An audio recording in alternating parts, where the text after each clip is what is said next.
Bago tayo mag-umpisa, baka pwede niyong i-like ang video na to. Malaking bagay ang like sa aming mga content creators. Maraming salamat po.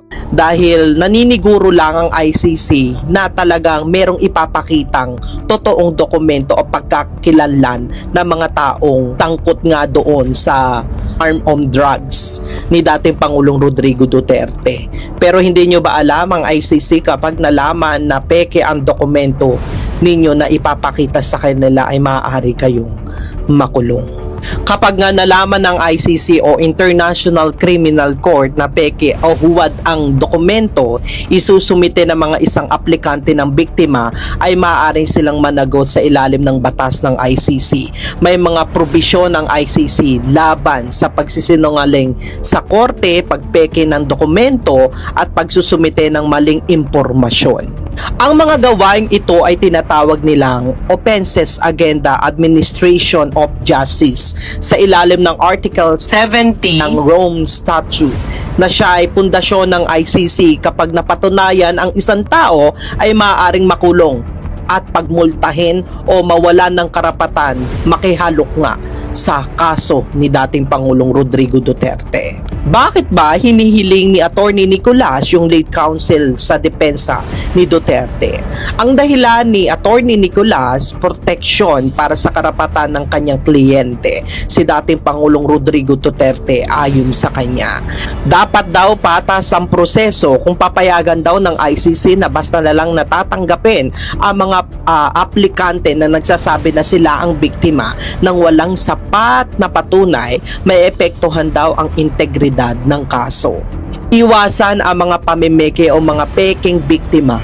Kung walang maayos na identity o verification, maaaring may mga taong magkungwari na biktima sila para lang makasali sa mga kaso kahit wala silang tunay na koneksyon.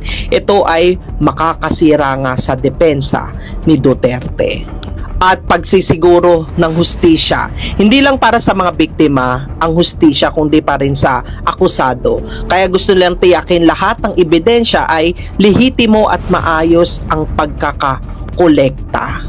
Ang gusto nga ni Attorney Nicolas na mahigpit ang ICC sa pagtanggap ng biktima para maiwasan ang pagsasamantala at upang maprotektahan ang karapatan ni Duterte sa patas na paglilitis. At kung sakaling may pagpasa ng peking dokumento, dapat sila ay managot ayon sa batas ng ICC.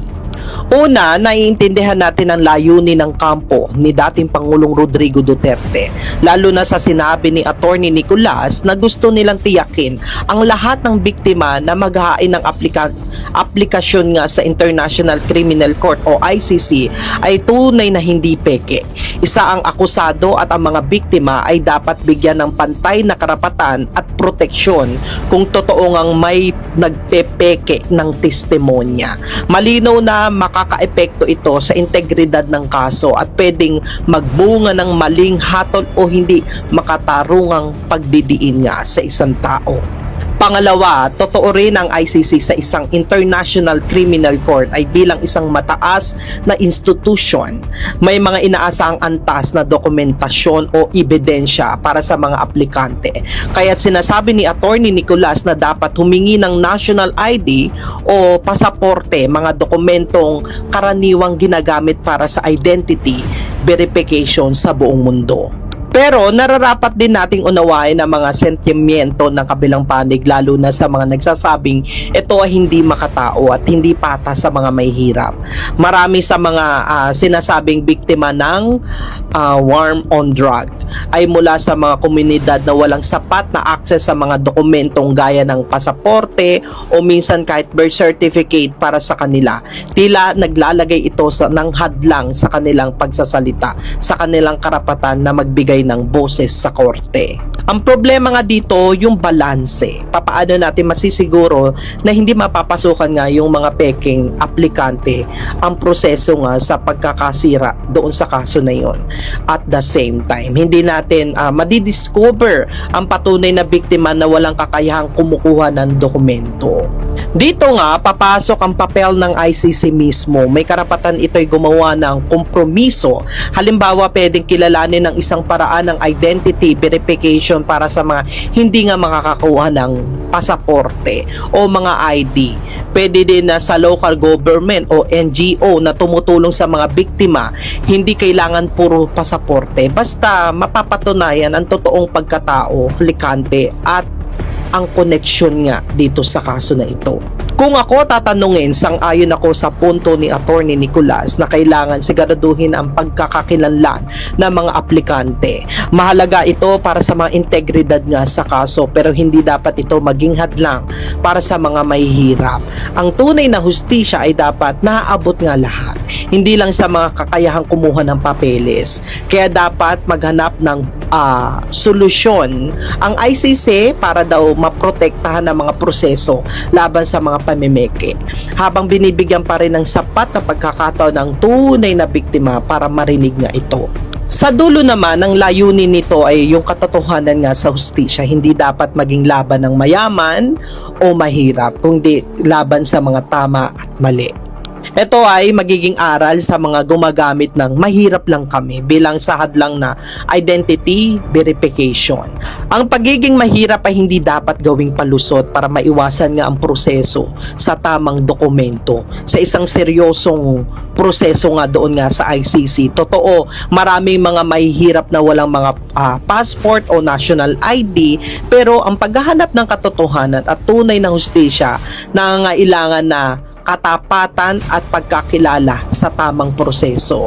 Kung tunay kang biktima, natural lamang na may pananagutan kang patunay nga ang sarili mong may pagkakakilanlan. Tila magugulat ang gobyernong ngagba at ang mga loyalistang kakamping na bulag pa rin sa katotohanan. Matapos lumabas ang balitang, umami na mismo ang abogado ng AGK victims na si Attorney Conte at sa iba pang mga lawyer, tila aatras na raw di umano sa pagiging ICC witness ang mga AGK victims kuno ng mga kakamping. Gaano kaya ito katotoo mga kababayan? Ating alamin. Pero bago ang lahat, kung bago ka pa lamang sa aming channel, please huwag kalimutang mag-like, subscribe at i-click ang notification bell para mas maging updated ka pa lalo sa lahat pa ng bagong video na i-upload namin.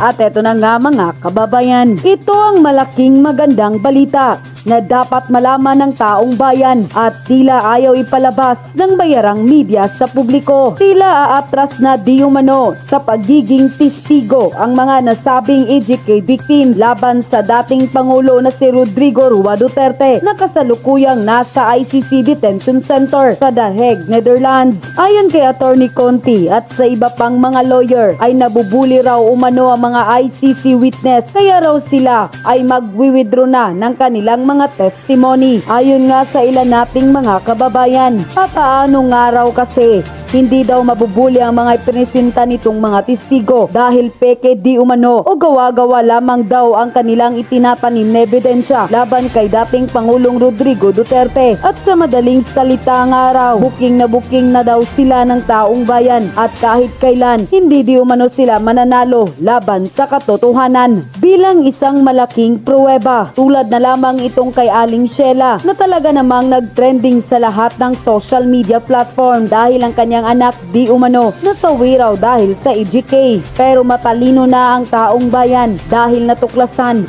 at maliwanag pa sa sikat ng araw. 2024 lang pala ito nasawi na siyang kinumpirma naman ng Hara Funeral Services. Ayon pa sa kanilang post online, those we have held in our arms for a short while, we hold in our hearts forever. Ryan A. Barbacena. With deep sympathies, love and prayers, Barbacena family, thank you for trusting Hara Funeral Services. Unquote. At may dagdag pang patunay na mayroon pa silang post sa social media sa kanilang Facebook page. For the awareness of everyone, this post is intended to clarify things about our post last July 2024. Kami po ay private business na ang trabaho ay magbigay ng serbisyong ayon sa pangangailangan ng pamilyang namatayan. Kami rin po ay humihingi ng pahintulot sa pamilya bago kami nagpo-post ng picture at funeral service setup ng namatay. Now, yung date po na nakita nyo ay tama naman po. June 2024 po siya namatay at July 2024 naman po namin na i-post sa aming page. Ito ay hindi edited.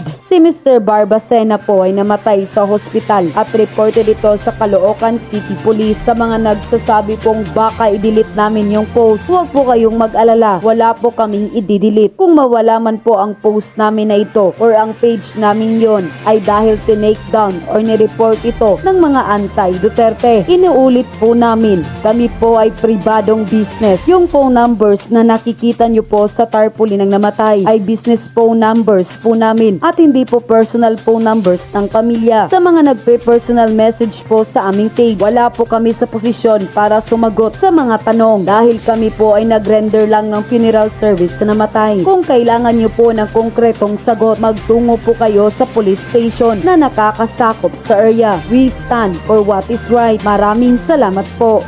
Unquote. Kaya ayon sa ilan nating mga kababayan, kaya naman pala magsisiatras na ang inyong mga ICC witness, Attorney Conti. Kasi booking na booking at halatang halata na ng taong bayan ang mga witness kuno kasi ninyo di umano'y mga peke. Narito naman ang komento ng taong bayan sa mundo ng social media at ayon pa sa kanila, yan ang talagang rason kung bakit di rin mismong kasuhan si PRD sa ating bansa kasi di pwedeng bugos witness pagdating sa korte, magiging katawa-tawa lang ang kaso. Di kasi pwedeng paiba-iba ang sagot. Umatras dahil nabulilyaso ang kadramahan ni Aling Sheila. Walang epek ang pagiging best actress o kaya walang panggastos papuntang ICC. Mahirap talaga kapag planted mga witnesses. Masaya yan kapag cross-examination na sa korte. Mga ngamote ay si Conti na lang witness at lawyer para sarili niya. Lalabas at lalabas ang katotohanan at hindi hahayaan ng Diyos Ama na patuloy maghari ang kasamaan at kadilimang ginagawa nyo. Mga wagas na sinungaling at pera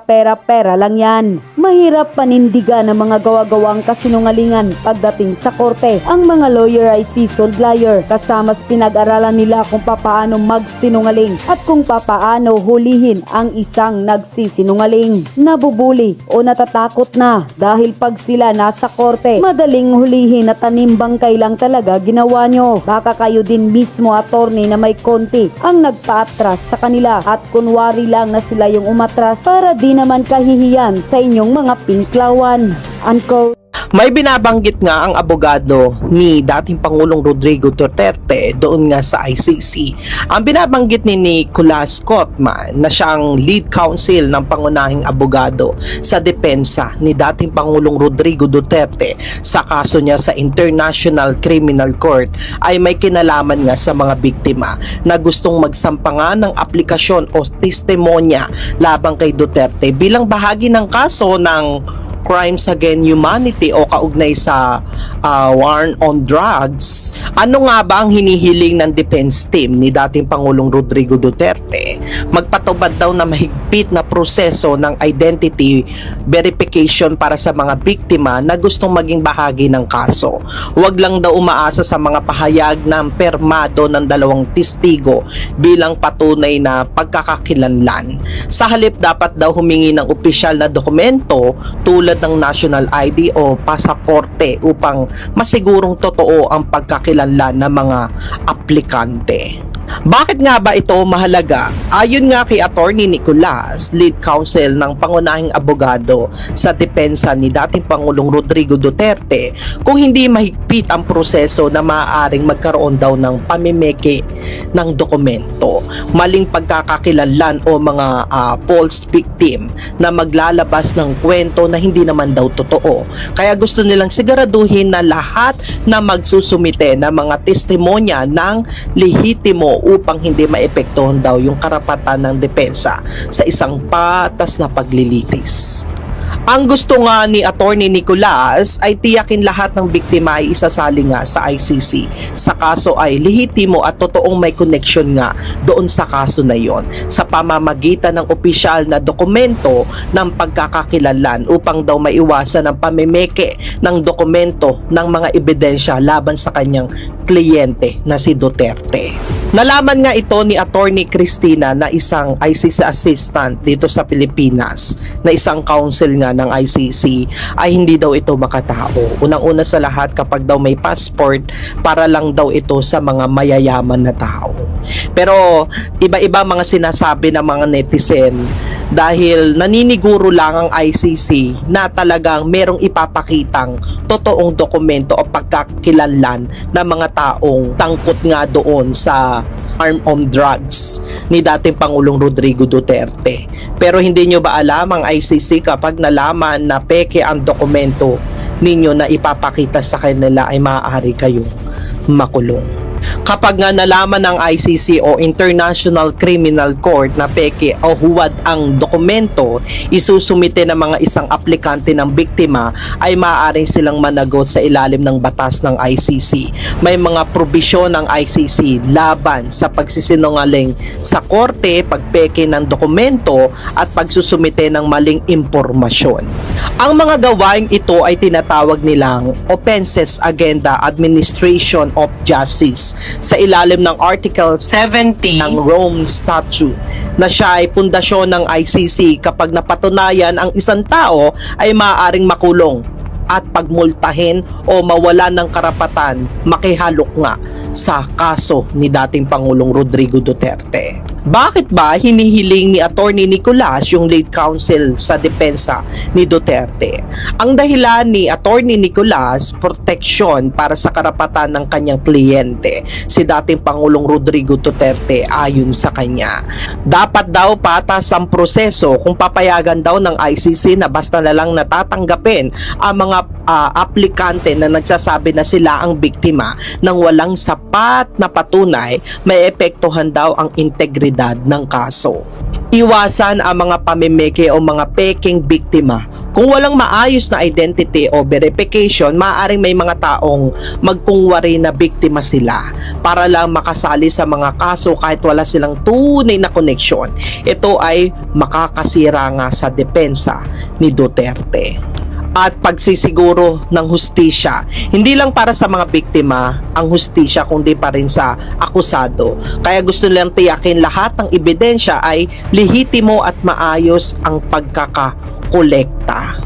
Ang gusto nga ni Attorney Nicolas na mahigpit ang ICC sa pagtanggap ng biktima para maiwasan ang pagsasamantala at upang maprotektahan ang karapatan ni Duterte sa patas na paglilitis. At kung sakaling may pagpasa ng peking dokumento, dapat sila ay managot ayon sa batas ng ICC.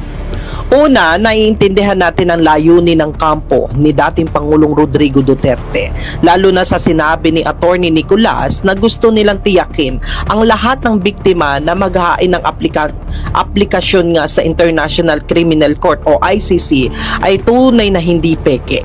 Isa ang akusado at ang mga biktima ay dapat bigyan ng pantay na karapatan at proteksyon kung totoo ngang may nagpepeke ng testimonya. Malinaw na makakaepekto ito sa integridad ng kaso at pwedeng magmunga ng maling hatol o hindi makatarungang pagdidiin nga sa isang tao. Pangalawa, totoo rin ang ICC sa isang International Criminal Court ay bilang isang mataas na institusyon. May mga inaasahang antas na dokumentasyon o ebidensya para sa mga aplikante. Kaya't sinasabi ni Attorney Nicolas na dapat humingi ng national ID o pasaporte, mga dokumentong karaniwang ginagamit para sa identity verification sa buong mundo. Pero nararapat din nating unawain ang mga sentimiento ng kabilang panig, lalo na sa mga nagsasabing ito ay hindi makatao at hindi patas sa mga may hirap. Marami sa mga sinasabing biktima ng war on drug ay mula sa mga komunidad na walang sapat na access sa mga dokumentong gaya ng pasaporte o minsan kahit birth certificate para sa kanila. Tila naglalagay ito ng hadlang sa kanilang pagsasalita, sa kanilang karapatan na magbigay ng boses sa korte. Ang problema nga dito, yung balanse. Papaano natin masisiguro na hindi mapapasukan nga yung mga peking aplikante ang proseso nga sa pagkakasira doon sa kaso na yon. At the same time, hindi natin madidiscover ang patunay na biktima na walang kakayahang kumukuha ng dokumento. Dito nga, papasok ang papel ng ICC mismo. May karapatan ito'y gumawa ng kompromiso. Halimbawa, pwedeng kilalanin ng isang paraan paglalaan ng identity verification para sa mga hindi nga makakakuha ng pasaporte o mga ID. Pwede din na sa local government o NGO na tumutulong sa mga biktima, hindi kailangan puro pasaporte. Basta mapapatunayan ang totoong pagkatao, aplikante at ang koneksyon nga dito sa kaso na ito. Kung ako tatanungin, sang-ayon ako sa punto ni Attorney Nicolas na kailangan siguraduhin ang pagkakakilanlan ng mga aplikante. Mahalaga ito para sa mga integridad nga sa kaso, pero hindi dapat ito maging hadlang para sa mga mahihirap. Ang tunay na hustisya ay dapat naaabot nga lahat, hindi lang sa mga kakayahang kumuha ng papeles. Kaya dapat maghanap ng solusyon ang ICC para daw maprotektahan ang mga proseso laban sa mga pamimeke, habang binibigyan pa rin ng sapat na pagkakataon ng tunay na biktima para marinig nga ito. Sa dulo naman, ang layunin nito ay yung katotohanan nga sa hustisya. Hindi dapat maging laban ng mayaman o mahirap, kundi laban sa mga tama at mali. Ito ay magiging aral sa mga gumagamit ng mahirap lang kami bilang sahad lang na identity verification. Ang pagiging mahirap ay hindi dapat gawing palusot para maiwasan nga ang proseso sa tamang dokumento. Sa isang seryosong proseso nga doon nga sa ICC, totoo, maraming mga mahihirap na walang mga passport o national ID, pero ang paghahanap ng katotohanan at tunay na hustisya nangangailangan na katapatan at pagkakilala sa tamang proseso.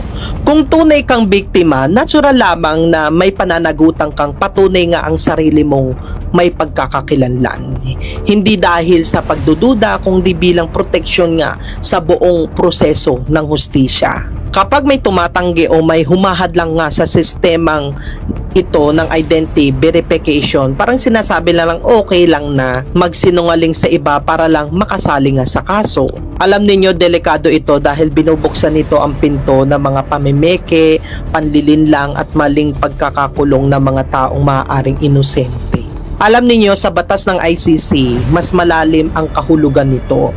Ang usapin ng identity verification sa ICC ay hindi simpleng administrative requirements. Ang pagpapahalaga ng katotohanan, kailangan talaga na sigurado tayo kung sino talaga ang nagsasabi at kung ang tunay ba siyang karanasan na may kinalaman nga dito sa kaso na ito. Ang ICC ay patas sa hustisya para sa lahat. Hindi lang sa akusado ang may karapatan proteksyon ng sarili laban sa mga maling pintang, o pati na rin ang biktima na kailangan lehitimo at mapanagot sa mga sinasabi nila. Responsibilidad ng bawat isa. Ang hustisya ay hindi isang bagay na binibigay lang. Ito ay pinagtutulungan ng korte, ang mga abogado ng mga testigo at ang mga biktima mismo. Alam ninyo, hindi sapat ang mahirap lang kami bilang dahilan para umiwas nga sa pagkakakilala sa tamang proseso ng pagkakakilanlan. Lahat ng mga taong naghahanap ng hustisya, biktima man o akusado, ay kailangan din na sumusunod sa patas, tapat, malinaw na pamantayan. Dahil kung hindi, magiging bukas ang pinto ang mga taong gagawa ng kwento, pamimeke ng mga dokumento at mga gagamitin sa sistema para sa mga sariling interest nila.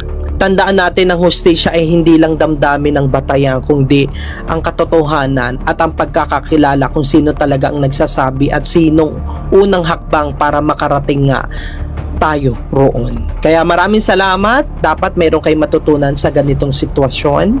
Walang masama sa paghihingi ng identification para sa sarili mo, para mapatunayan mo na ikaw talaga yan. Walang problema doon. Basta magagawa mo lahat, gagawin mo lahat para sa hustisya na hinihiling mo. At yun na nga mga kababayan, ano na ang masasabi mo? Kung mayroon kayong hinaingat komento patungkol sa balitang ito, please comment down below.